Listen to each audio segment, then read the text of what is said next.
Namo tassa bhagavato arahato samma sambuddhassa. Namo tassa bhagavato arahato samma sambuddhassa. Namo tassa bhagavato arahato samma sambuddhassa.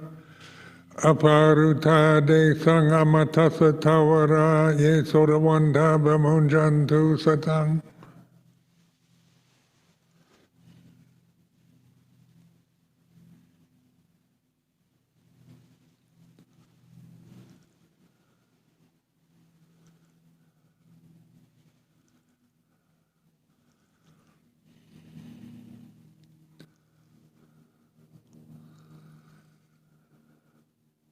Aware of the silence, the moment here and now. And we reflect, the future is about 1 week, there's the end of the pansa, the vasa, the determination to spend these 3 months, past 3 months together in meditation. This is tradition. So just to put tradition in its proper perspective, these are forms, arbitrary forms that we use, conventions.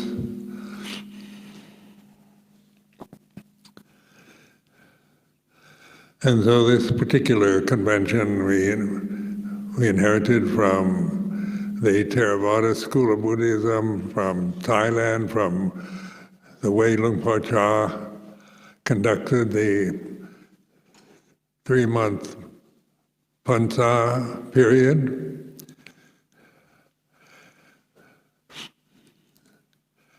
And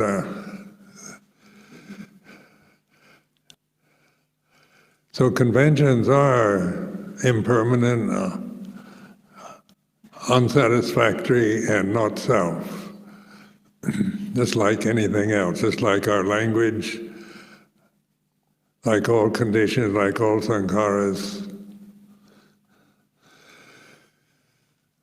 So when we practice meditation, usually beginners start with anapanasati, mindfulness of the breath, something to do here and now, that we generally don't notice our own normal breathing, natural breathing, unless it becomes difficult.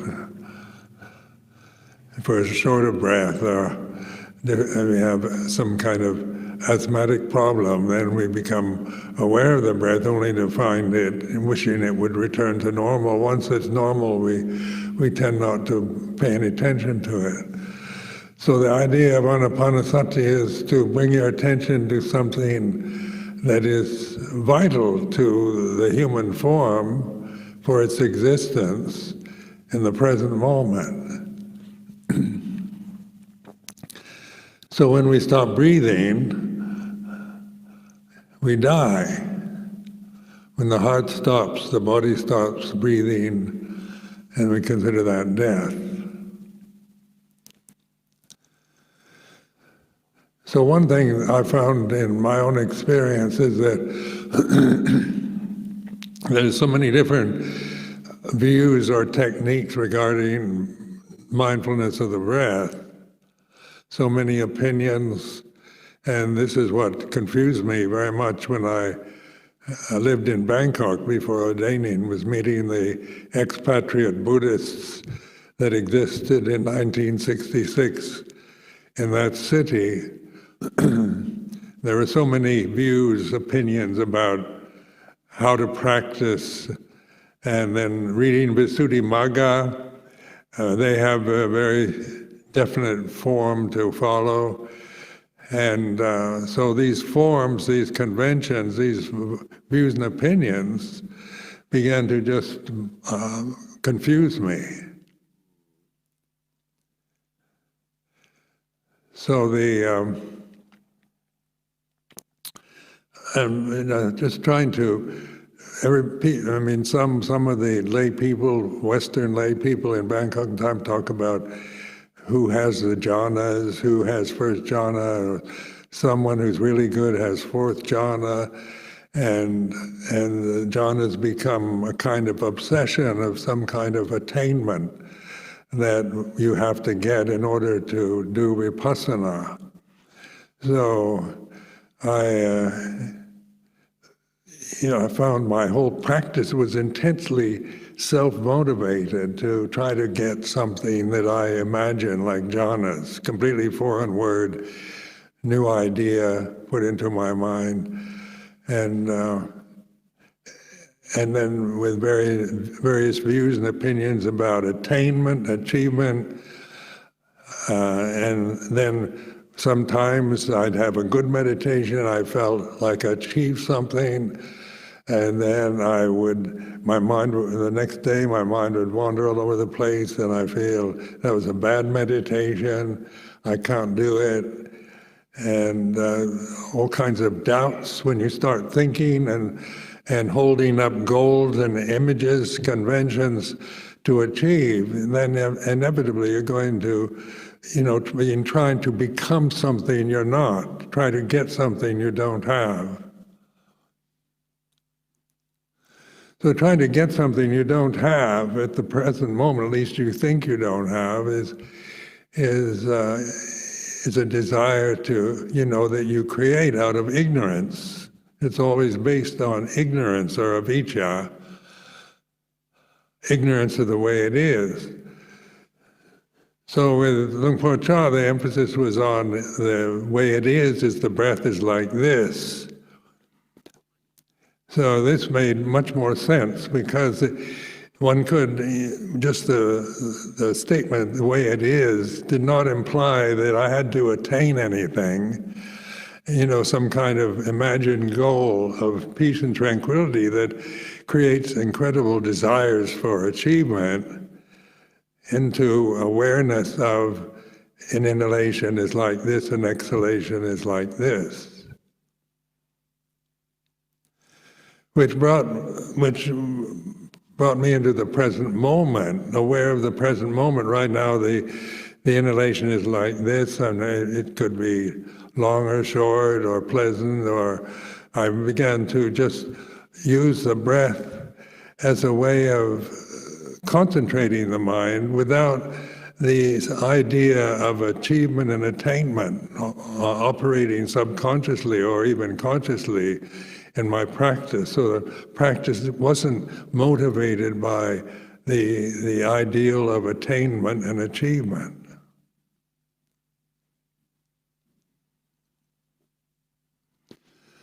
So this is a relaxed practice, because if you're trying to get rid of a wandering mind, get rid of negative thoughts, get rid of all kinds of mental, emotional suffering because you don't want it, and you're struggling, fighting, contending with conditions that are happening to you here and now. And sometimes you can win, sometimes you can't win. And even when you do win, you start identifying with winning. Like I've really had a good meditation, I love meditation, and then it can change to its opposite. So Luang Por Chah's wisdom, he'd say, good meditation is good, bad meditation is good. So it's like being aware. If your mind is like the monkey mind, a desultory movement of thoughts and unpleasant memories and fears and desires, it's like this. Or when it's peaceful and calm, it's like this. Notice that it's non-judgmental. It's not about finding peace, becoming a peaceful person, getting jhanas, getting samadhi, attaining enlightenment. All these kind of perceptions are built on the ego, the sense of a separate self, where there's nothing to brag about, just like, well, my inhalation is like this. And each one of you sitting here in the temple at this moment, is everybody's inhalation the same, or we don't know? Doesn't matter. It's aware of whose inhalation is the best, or who has the worst inhalation becomes absurd, becomes ridiculous. So this is the wisdom operating in the present moment, because breathing is happening right now. It's not about whether it's good breathing or bad breathing, right breathing or wrong breathing.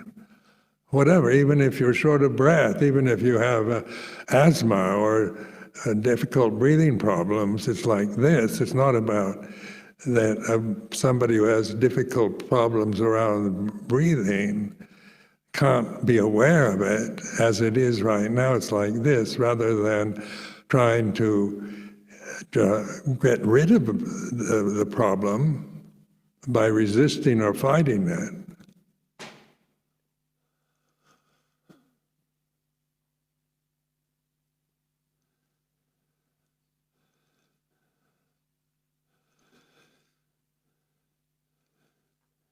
So then this sense of relaxation, the effort used to be just aware of one inhalation is like this. You don't have to strain yourself to do it. It's just kind of observe, the witness, the puto, the witness of the inhalation is like this. Exhalation is like this.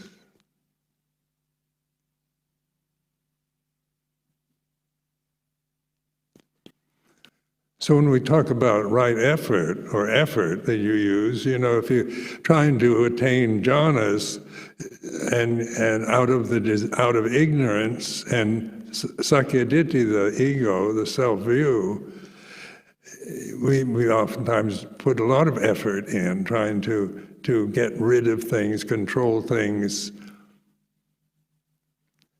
make things different than what they are right now. Even sometimes when you're sitting and even one inhalation or exhalation, your mind wanders, but you're aware.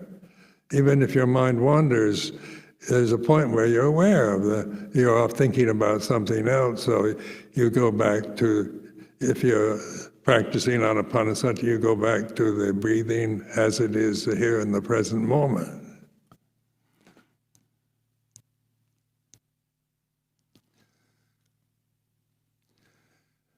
So effort and concentration come to balance themselves with the right understanding.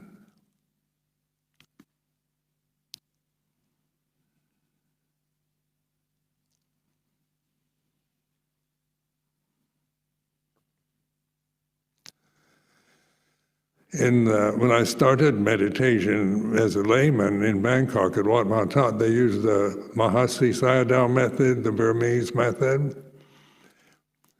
Tanjo Kun Chodok, who was quite famous at the time, who established Wat Putta Patip here in London, was the teacher.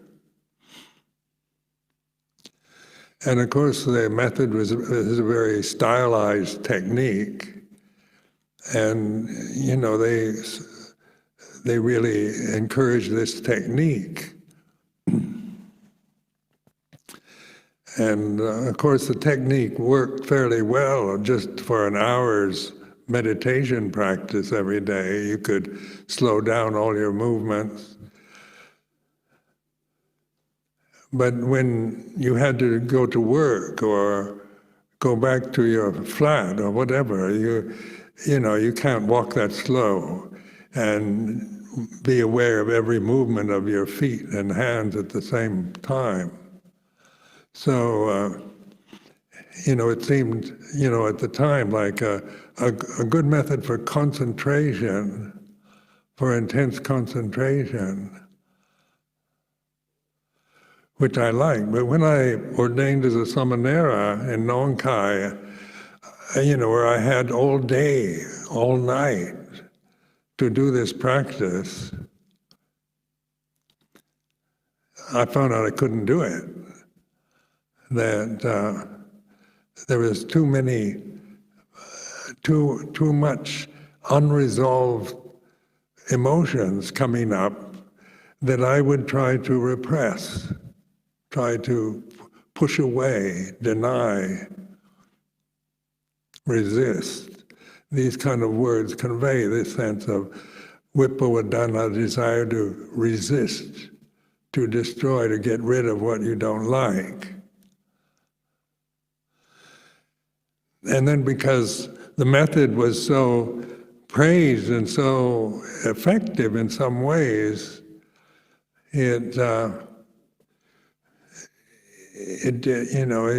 one felt one had to do it to become enlightened.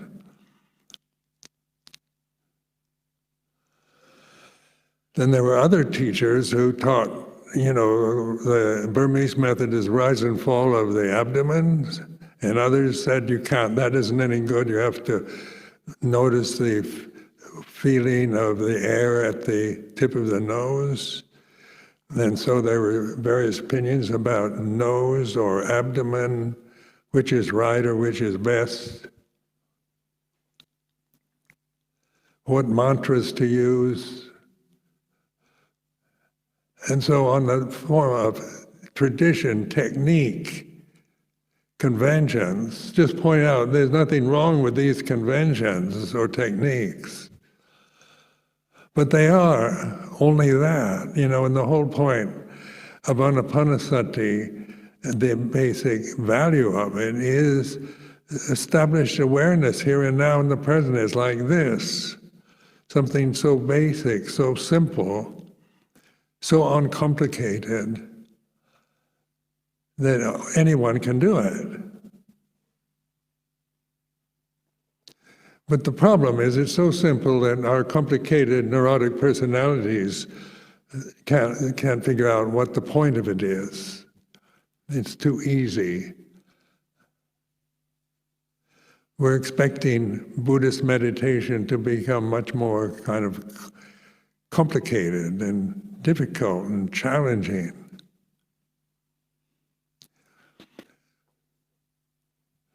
Then Luang Por Chah emphasized the mantra Bhutto, the name of the Buddha, Bhutto, and as a witness, using a word, one word, to use rather than let the mind wander with all kinds of other thoughts or other words. Well, this I found very effective because, the thinking mind proliferates endlessly, going on in various patterns of grammar and habit that we acquire in our lifetime. So then, Luang Por Chah encouraged the use of Bhutto as the kind of witnessing posture of witnessing and using it in terms of Anapanasati, the inhaling put and exhaling to. So it keeps the mind with this one word just on the inhalation put with the inhalation from beginning to end and to from the beginning of the exhalation to the end of it.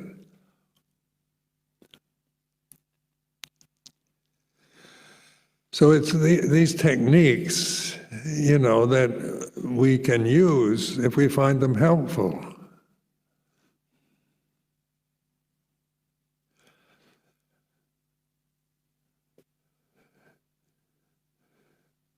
I found that my mind was such a proliferating, had so many proliferating habits, such obsessions with thoughts. I loved thinking, reason and logic, trying to figure everything out, trying to make sense and try to find reasons and solutions to problems and so forth, that trying to figure out Buddhism and what the point of the Buddhist teaching is, trying to proliferate around it, enjoying reading about it. But with all the literature I read about Buddhism in general, it didn't, it inspired the mind. I felt inspired by what I read, but it didn't change anything. My proliferating habits were just doing that with Buddhist words, Buddhist concepts, which created doubt. Because then there's the Mahayana, Hinayana, Theravada, Vajrayana controversies that reign especially among Western Buddhists, and which is is Theravada really Hinayana, or is it the original pure form of Buddhism? And what about Mahayana, and then the Tibetan, and then various teachers have various opinions about these different categories. So this is all conceptual proliferation. In Pali, they use the word papancha. So this papancha, these proliferating thoughts, was trying to stop it, and using puto. I found I couldn't even do puto with the breath. So I had to use puto just as a mantra, using this one word to stop the proliferating tendencies, habit tendencies that I'd acquired. And so just using the mantra puto as a kind of, seeing if I could use it in a very speedy way. Think of it in a very fast way, puto, puto, puto, just so I wouldn't allow the mind to proliferate into any other word. Well, that was very helpful, because I found after a few times with just obsessing with puto endlessly, I could calm down. Eventually, I could use puto with the inhalation, exhalation.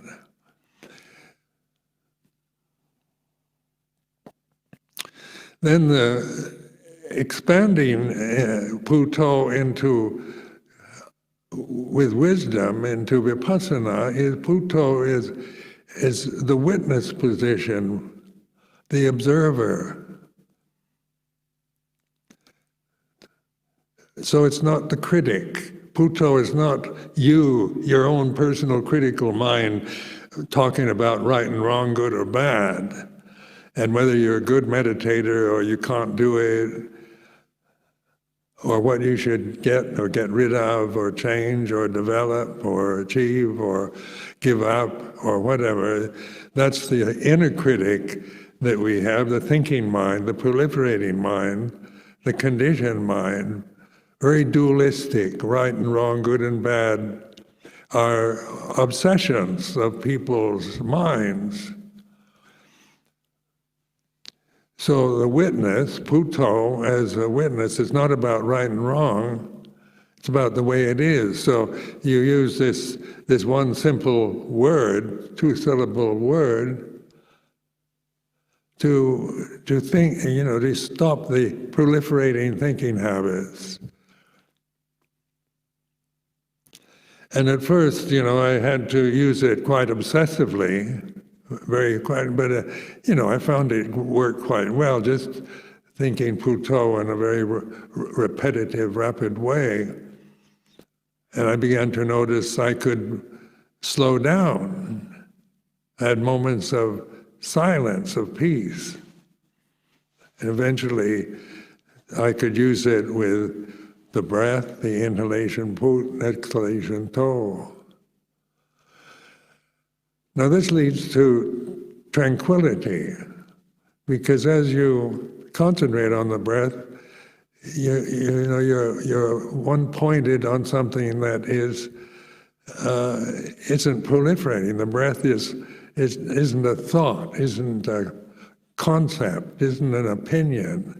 It's a function of the body in the present moment that we all have. So you give up thinking proliferating, and then you stop doubting, worrying, anxiety, all come from thinking too much. You know, people's problems in modern life are because they think too much. And the more you think, the more you doubt. So the thinking process is a gift we have as human beings, but also is a curse because it drives us bonkers. We go crazy with our thoughts. They can take us anywhere. And then the critical mind is an acquired habit. It's a convention. You know, like a newborn baby isn't born with the critical mental habits yet. It's conscious, fully conscious human form. Innocent, because it hasn't acquired an ego yet, it hasn't acquired a language, it doesn't remember. Its memories are very limited.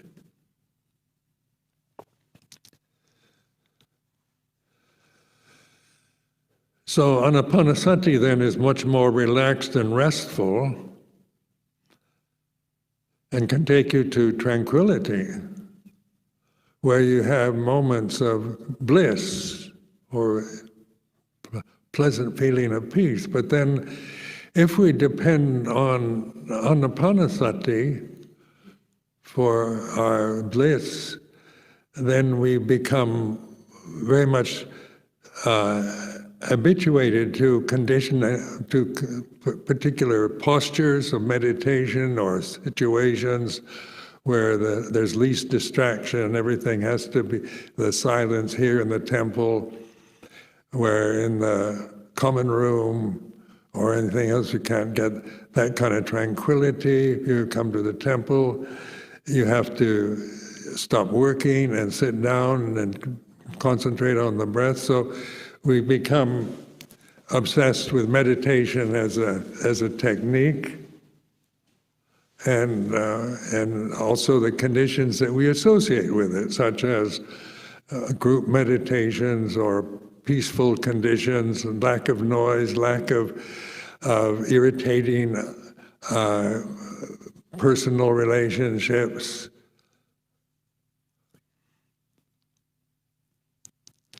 So we become very much addicted to peace and tranquility.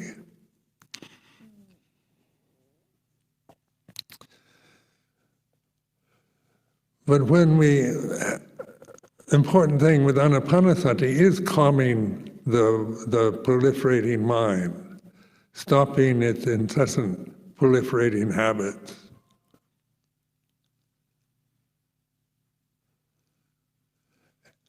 Another suggestion is the sound of silence, because it's here and now. So the anapanasati, the sound of silence, I found work together very well. I found out just when I started connecting inhalation with silence, very powerful, the exhalation with silence. Because breathing is what we're doing right now. The sound of silence is here and now. So liberation is about here and now, paccuppanna dhamma, santidiko akaliko dhamma.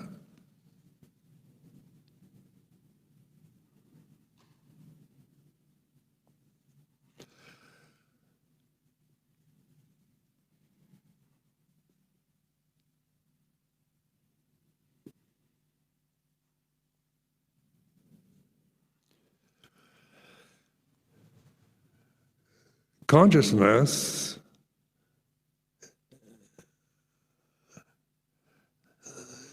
is a big subject at this time in modern societies, because nobody knows quite what it is.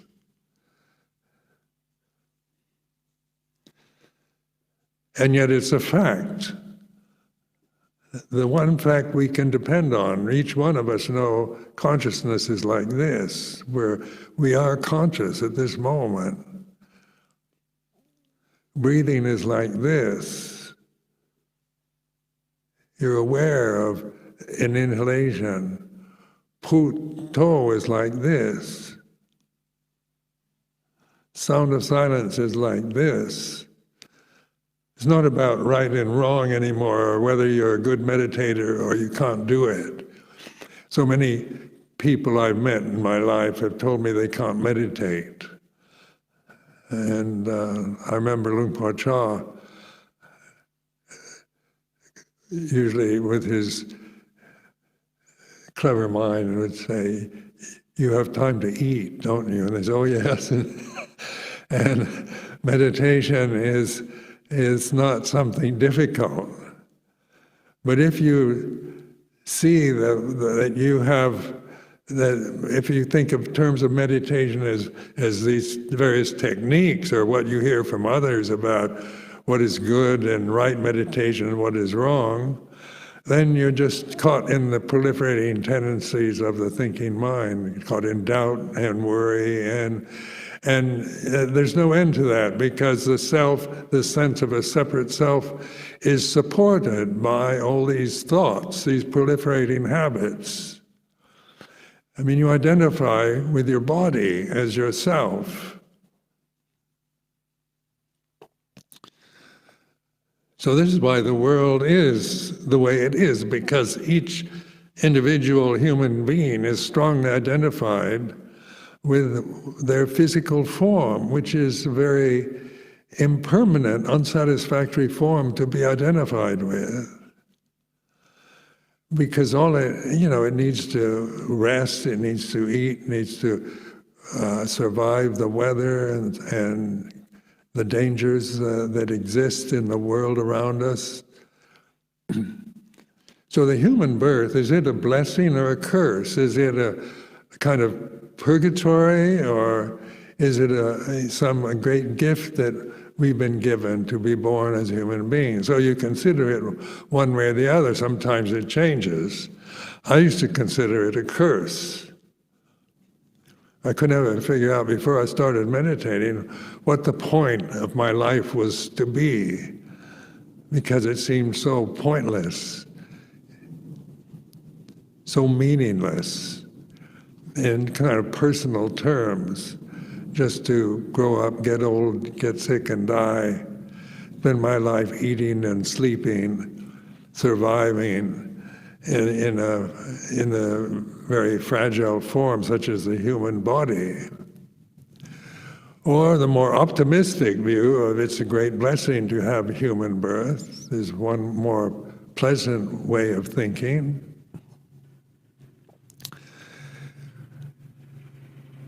But the result of birth is like this at this moment. At my age, it's not about birth anymore or death. It's about here and now, which is peaceful. The breath is like this. The silence is like this. The body is like this.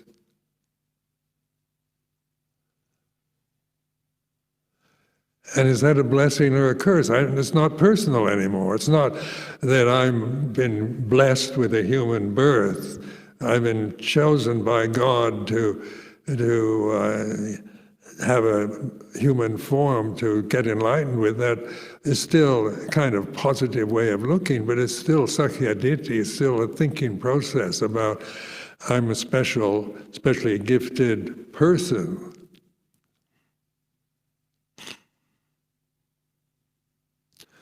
So the ordinariness of anapanasati, what's more ordinary, common than an inhalation and exhalation?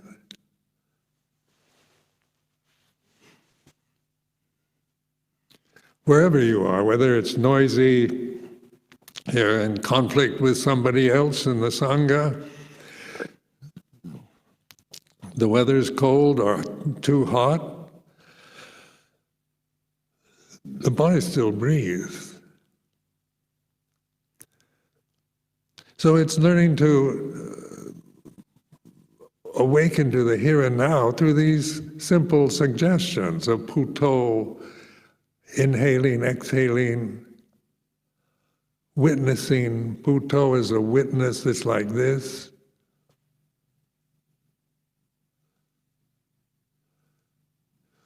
So Puto can be used strictly as a mantra, as a technique for inhaling, exhaling, to stop the mind from wandering and stop from proliferating. But also, as significant as Buddha, what is the Buddha here and now? Is Buddha just a word about somebody who was enlightened 2,564 years ago? That's one way of looking at it. That's the historical view. But history is all memory and words. So it's not to be trusted.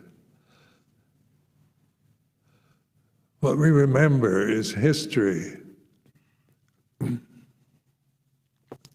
We've been taught history in school. We've read about the life of the Buddha from a book, from the words in a book, from a teacher. So the witness, the Puto, the real Buddha, is witnessing the present moment is like this. So we're taking refuge in Buddha. This mindfulness practice isn't about becoming me, becoming a Buddha, because that is very sakkayaditthi, very egotistical, that I think I'm specially chosen to become the Buddha. That's conceptual proliferations. But it's much more functional. The Buddha is witnessing, knows the here and now is like this. So Buddha, consciousness, Dhamma, we take refuge in Dhamma, apparent here and now, is like this. Consciousness, we're all experiencing consciousness, breathing. We use a technique, Puto, we reflect on the way it is.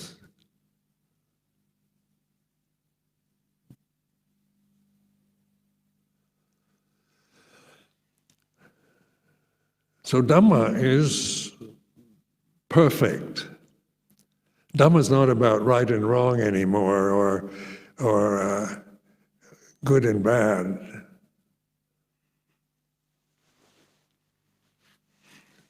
It's Dhamma is perfect. So this is to realize our true nature is already perfect.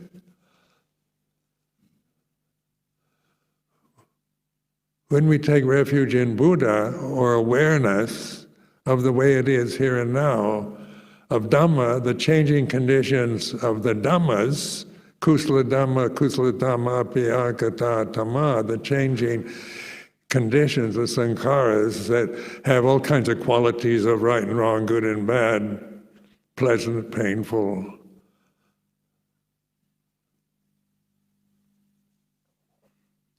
But we're not taking refuge in kusala Dhamma, but in Dhamma, Dhammang saranang gacchami.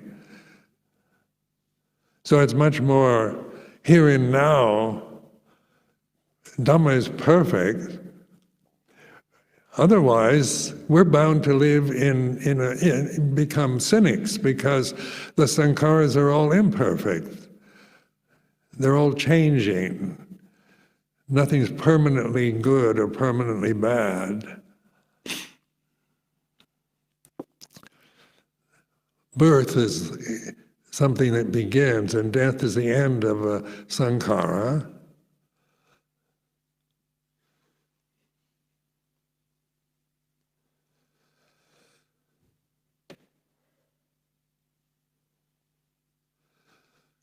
So these words, Buddha and Dhamma, in the scriptures, Buddha knows Dhamma the way it is, the reality of consciousness here and now. not about attaining specially advanced conscious states in the future, or becoming something else, becoming a better person in the future. You can become a better person in the future, so we go to psychotherapists or develop positive thinking, keep the moral precepts, be generous, compassionate is becoming a better person. But a person is still a sankhara, a limited form.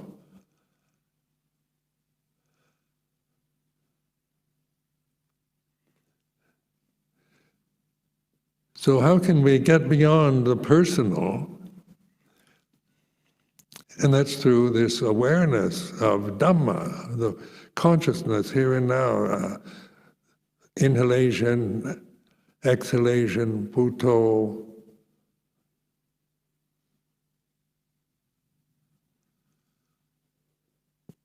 The body is here and now. It's like this. The feelings, physical pleasure, pain is like this.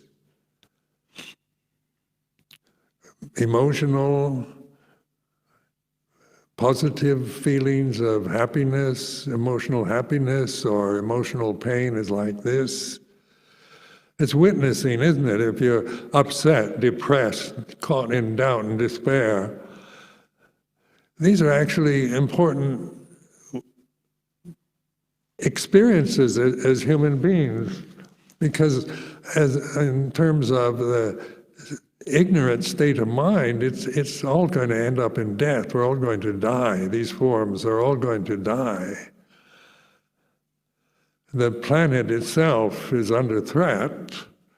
The universal system, if we depend upon, sankharas for feeling stable and safe, we're disappointed because you're asking them to be something they're not. But something you are already is conscious awareness here and now, which is not personal. It's not the ego. The ego you create with thoughts, with memories, with habits. So this sense of me and mine, me being this physical body, me being this personality, is a self-created state. It's all sankharas, every bit of it. And as long as I operate from the personal position, then I suffer.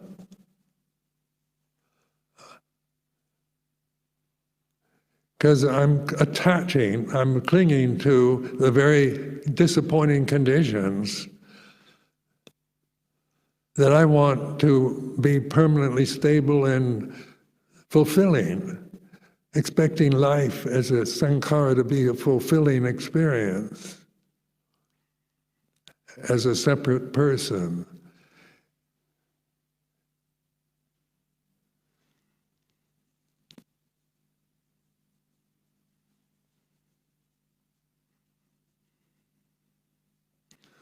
So this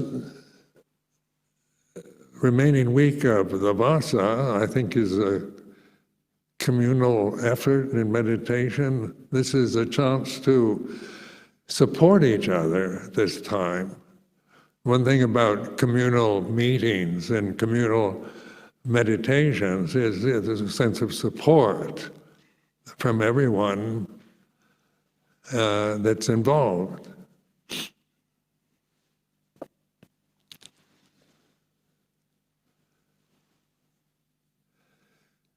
And just these simple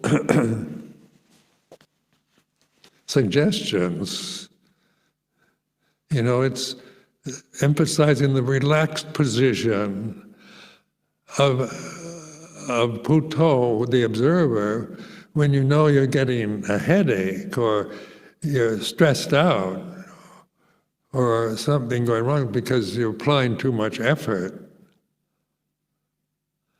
If you're just sleepy, and dull,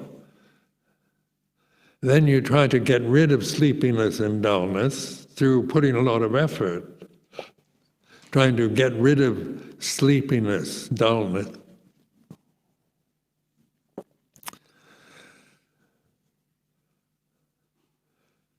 But if we're aware that sleepiness is like this, we're not like condemning it, trying to get rid of it, but using sleepiness or dullness as an object to witness to. Puto is aware. Sleepiness is like this. It's not personal anymore. Well, we take it very personally. I fall asleep as soon as I sit down in meditation, or how do I get rid of tinamita or sleepiness? It's a common question you get in meditation retreats. Dullness. We want to have a clear mind, a kind of sharp sense of here and now, a peaceful state. And a dull mind is a boring mind, is something we don't like. But it's also teaching us that it is a sankhara. And being patient with the sankharas, not trying to get rid of them, because that's a lack of patience. Trying to control, trying to control everything so that you have a perfect meditation. It's making meditation into another kind of suffering experience. You're going to hate anything that gets in your way, anyone who irritates you, anyone who coughs or sneezes or rustles their clothes or slams a door, becomes some obstruction to your samadhi. So the Sakyaditi, gets very averse, angry, critical of others who interfere, who disrupt your samadhi. So is meditation, is it really effective if it's making us more critical and just, obsessed with tranquility? Because it's this worldly life that we live, this planetary experience of a human form on planet Earth. It's not about tranquility, it's about change, about storms, hurricanes, rain, autumn changing to winter, about success and failure and praise and blame. The world is all, in this incessant, inexorable changiness. That's the very nature of samsara, conditioned phenomena. It can only be that way. Attempts to make samsara nibbana are impossible.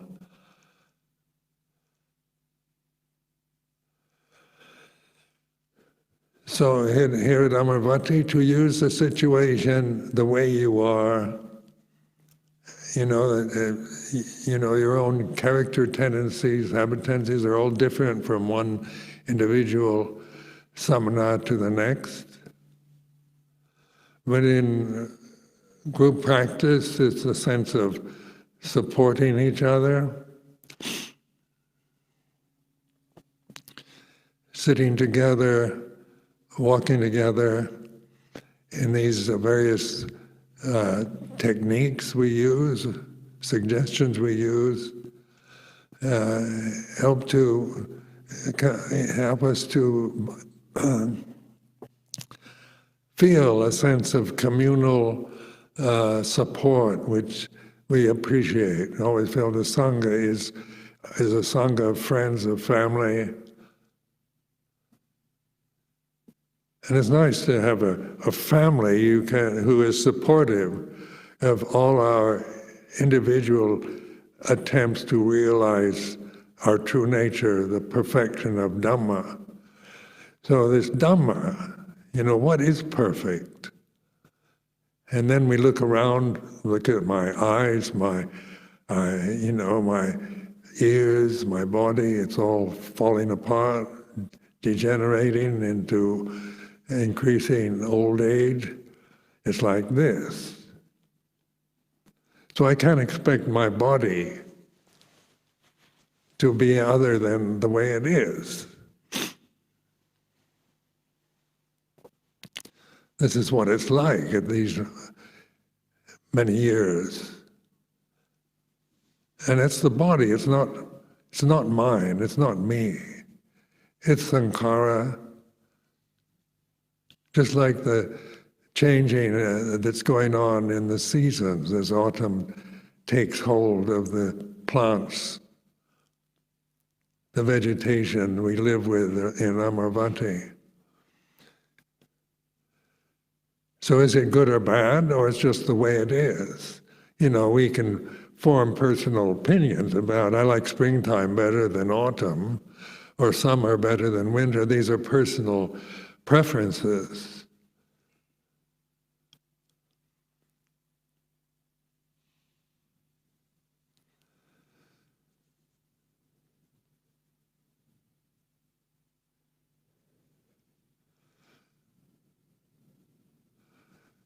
So, trying to encourage you to use the tradition, Theravada Buddhism, with wisdom.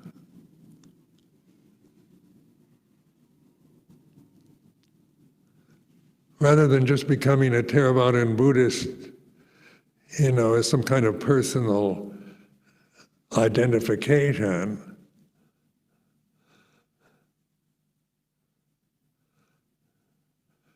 But the teachings of the Buddha are, to help us break through our delusions, our habit patterns, our sense of imperfection, our sense of being wrong or not good enough, or identity with the appearance, with the gender, with the color of the skin, with the age of the body. All these are forms of suffering when we attach to these as our identity. So when we take refuge in Buddha Dhamma Sangha, these are not just empty words or ceremonies that we acquire in this tradition, but they can be very useful reflections. Like Puto is a very useful reflection for the witnessing, the awareness of the way it's like this right now. So when I ask you, any one of you, single you out and say, are you conscious? You're going to say yes. How do you know that? Do you have to ask someone else whether you're conscious or not, or think about it? It's apparent here and now. Consciousness is obvious. It's a fact that you can't deny at this moment. The breathing is here and now. Are you breathing? Is everyone here in the temple breathing at this time?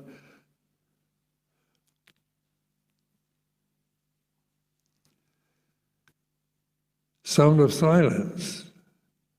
Do you create it, or it's not a nimitta or a creation?